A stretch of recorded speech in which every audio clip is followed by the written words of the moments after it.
The DMK is back at doing what it does best, to try and fling accusations, most of them lies. We're going to prove one outright lie that is being mentioned by its political setup, especially the Chief Minister, Mr. M K Stalin. What is he saying? He's saying that DMK was always opposed to Katchatheevu being ceded to Sri Lanka. But today, Annamalai took him head on with proof that his father, Mr. 𝗤𝗂𝘀𝗍𝗔 𝗓𝗂𝘍 had agreed to the proposal to cede Katchatheevu to Sri Lanka. And I'm going to show you the proof. So the proof is really out there. So let's take a quick look at all this stuff using a slide deck, who said what and how this thing ended. I think personally, Annamalai needs to be in Tamil Nadu and he needs to take up each and every one of these battles.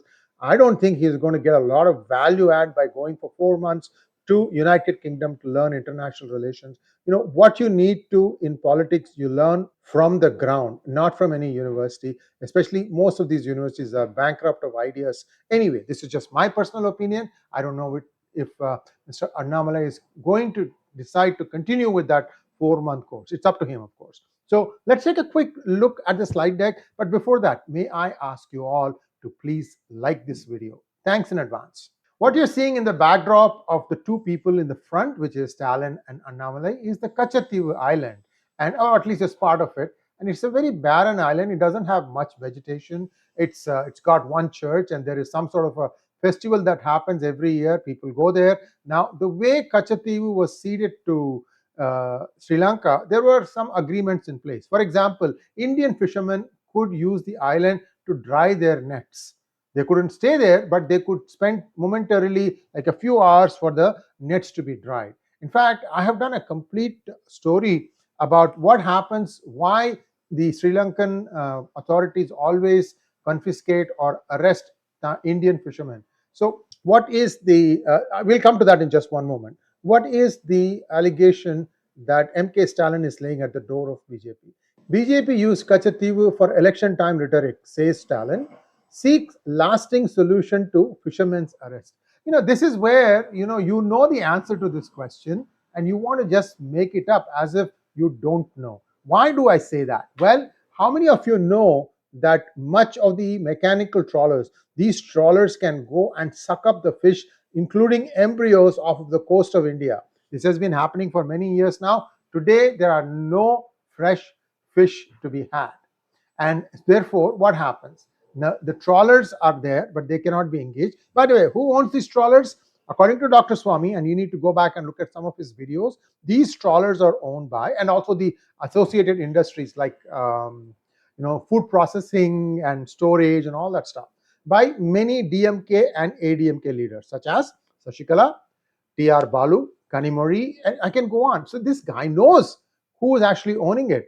And so why does this become a problem? So these trawlers are there. They don't have a way to fish. They need fishermen. The fishermen whose manual boats have to go long out to the sea to catch fish now, because almost all the fish close to the shore has been sucked dry by these over the years. Unless you wait for a year or two for them to grow back, this ecosystem is completely ruined as of now. So what happens is these fishermen cannot fish off of the coast. They have to go into deep sea and they don't have the wherewithal. You need to have deep nets. You have to be able to have bigger boats, because when the net is heavy, it shouldn't capsize the boat when you try to pull back in. So all this I have done as a multiple series videos, I think 2 years ago. So I encourage you to go back and see fishermen in Tamil Nadu fishermen problem, and you'll see it. By the way, they did not leave one piece of land along the Bay of Bengal. They have gone all the way up to, as far as my eye can see,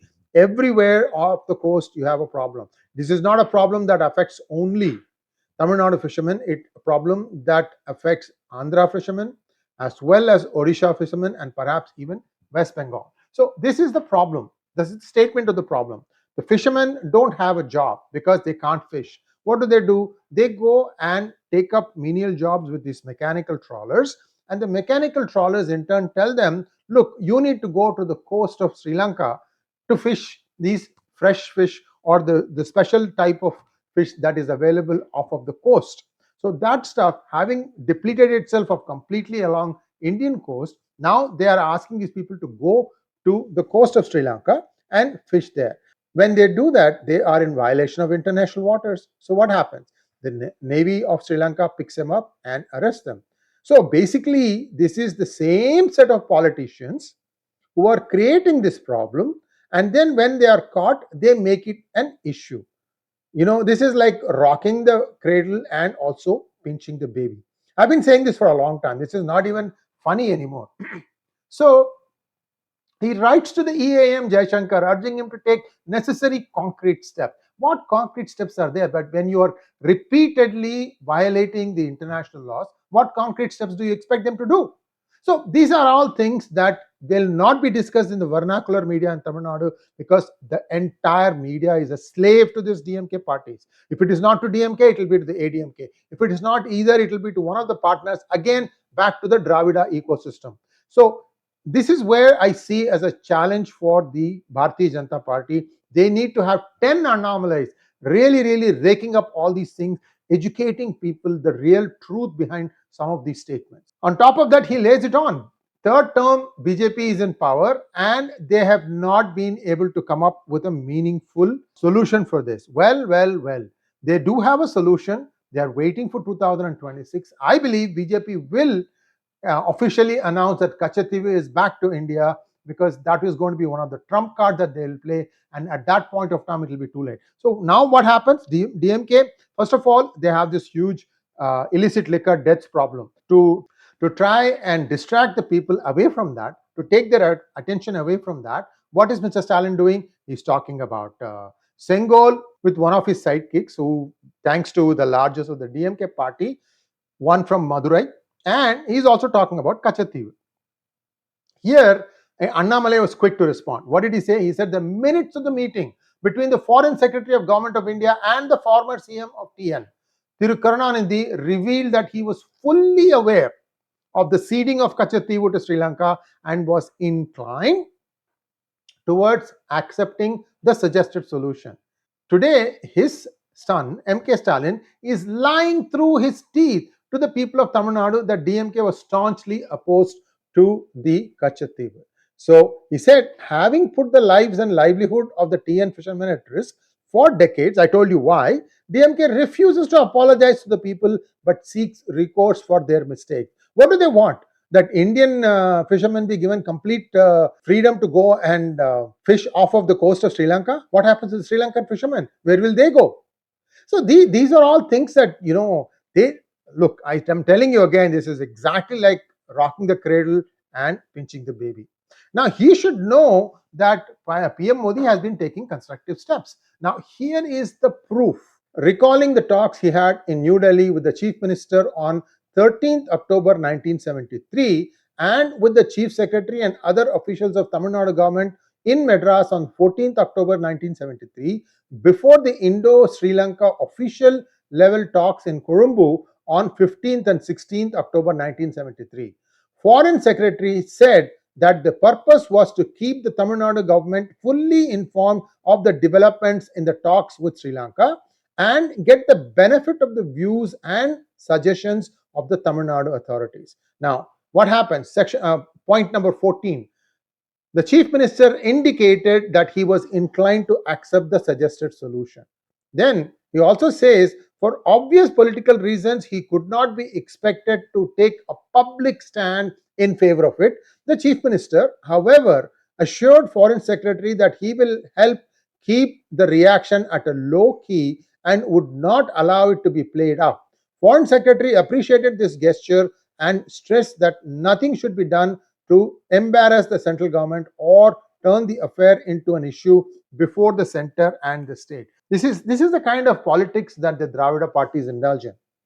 They have really got no mental acumen, intellectual gravitas to take up something where they can have a vision, they can have, okay, we have an industrious society, let's try to make the best use of it, let's be the hub of one particular technology sector and create job, create prosperity. No, they want to keep their people dumb. They don't want them to learn Hindi. They don't want them to learn anything other than what they think is a form of Tamil. They don't want to know about Sanatana Dharma. Look at how Stalin's son now is going from court to court, appearing and requesting bail. So all these things are now beginning to come home to roost. In my opinion, the DMK is going to have a lot of trouble between now and elections in 2026. We'll wait and see how this plays out. But again, my 2 cents to Mr. Annamalai, I think your presence is needed, and you need to really take a hard look at what is wrong with the BJP setup. Thanks for watching. Please like, share, and subscribe to our channel. Don't forget to click on the bell button for notifications. Namaskar.